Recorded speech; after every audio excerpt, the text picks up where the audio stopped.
भाई ने छोटी बहन के साथ ये क्या किया। एक बार एक 2 साल की छोटी बच्ची रक्त की एक बहुत विकृत बीमारी से ग्रसित थी। अस्पताल में भर्ती वह छोटी सी जान अपनी आखिरी सांसें गिन रही थी। अस्पताल के लोग उसे बचाने के लिए बहुत प्रयास कर रहे थे, मगर उसकी कम नसीबी थी कि उसके ब्लड ग्रुप का रक्त कहीं भी मिल नहीं पा रहा था। इसलिए एक आखिरी उम्मीद के तहत उस छोटी बच्ची के बड़े भाई, जो कि 6 साल का था, उसके रक्त की जांच की गई और उसका ब्लड ग्रुप मैच हो गया। फैमिली और डॉक्टर को एक बड़ी राहत हुई।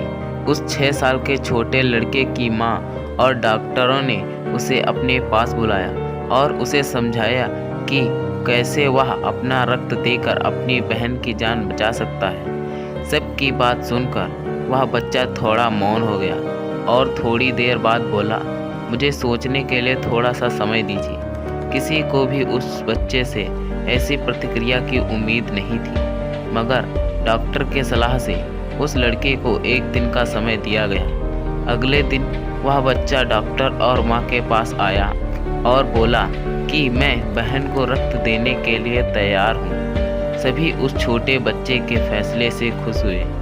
डॉक्टर और अस्पताल का पूरा स्टाफ जितनी हो सके उतनी तेजी से अपने काम में लग गया। थोड़ी ही देर में लड़के को अपनी छोटी बहन के बाजू वाले बेड पर लिटा दिया गया और उसका खून कलेक्ट करके उसकी छोटी बहन में ट्रांसफ़र किया गया। देखते ही देखते छोटी बच्ची में फिर से जैसे नई जान अंकुरित हो गई। सब बहुत खुश लग रहे थे, सिवाय उस छोटे लड़के के। छोटे लड़के ने डॉक्टर और उसकी माँ को अपने पास बुलाया और उनसे धीरे से पूछा कि अब मेरे पास जीने के लिए कितना समय बचा है। दोस्तों, आपको कुछ समझ में आया? जी हाँ, उस छोटे लड़के को ऐसा लग रहा था कि अपनी बहन को रक्त देकर वह अपनी जान उसको दे रहा है, इसलिए शायद उसने सोचने के लिए समय मांगा था। बावजूद इसके कि उसे लग रहा था कि वह अपनी बहन को रक्त देकर जल्द ही मर जाएगा, उसने अपनी बहन को बचाने का फैसला लिया। इसे कहते हैं सेल्फलेस लव। दोस्तों, आपने अपने जीवन में कब किसी की मदद की थी? आखिरी बार आप कब वास्तव में निस्वार्थ थे?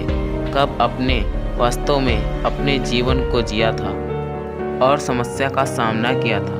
निस्वार्थ बनो, बहादुर बनो और प्यार करो। ऐसी ही और कहानियाँ देखने के लिए हमारा चैनल सब्सक्राइब करें। धन्यवाद दोस्तों। Thanks for watching this video.